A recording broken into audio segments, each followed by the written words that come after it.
And yet it happens time and time again. We were looking at some of the data today. On average, 37 children in this country die every year because they're left in a hot car. And since they've been tracking this data, more than 1,000 people, young children, have died. And it really was interesting because it was part of this change of airbags and the risk of airbags of kids being in the front seat, so moving kids to the back seat. And it had this unintended consequence of forgetting who was riding in the back seat. Yeah. So, being solution focused, they always encourage you to put something in the back seat of value, like your purse or something like that. So to remind you to check. Right, and as he showed, some of the newer cars do have those reminders there, but that is a story we do not want to be covering here. So some prevention tips make a big difference. Absolutely, and Angela's always reminding us of important things too. Yes, and that is first on our list as far as heat stress reminders, and we've been talking about this for the last week and a half or so when we knew this heat wave was coming.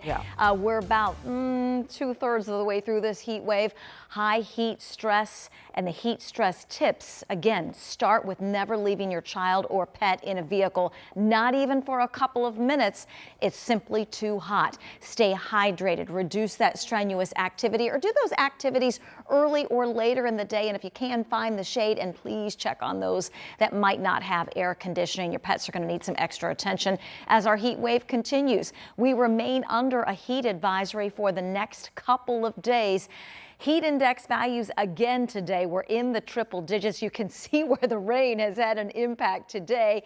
And it's having an impact in Hamilton County. We're along 31 in the Westfield area near State Road 32. And you can see headlights are on. That's good. Lots of water being kicked up. And I did get a report out of Knightstown from about 1 o'clock this afternoon. Picked up a couple of inches of rain in 40 minutes. These cells will put down lots of rain, and that will cause some flash flooding.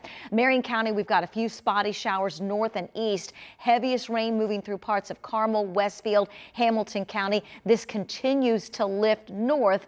We will go north and show you this complex of storms that extends from Kempton in between Kirkland and Sheridan, and then through the heart of Hamilton County, heads up Cicero, Arcadia, Tipton. Additional cells moving your way, and we still have that slow mover causing some flash flooding southern half of Decatur County south of Greensburg right now. Under the threat of severe weather right now, no watches or warnings. It was another hot day with high temperatures in the low 90s.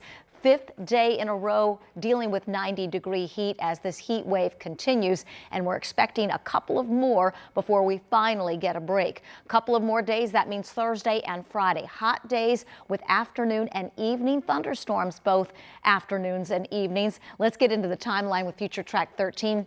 Nothing to slow you down early tomorrow, but be prepared with the heat of the afternoon like the last couple of days. There will be some storms around Thursday and again on Friday afternoon and evening. We expect the overall pattern to become more active as we head into the weekend. That may drop the temperatures just a bit into the upper 80s, but it's still going to be very muggy this weekend. We just may not end up with those heat index values in the triple digits. But do be aware, even though we're not under weather impact alert days, it'll be hot, humid with some storms this weekend.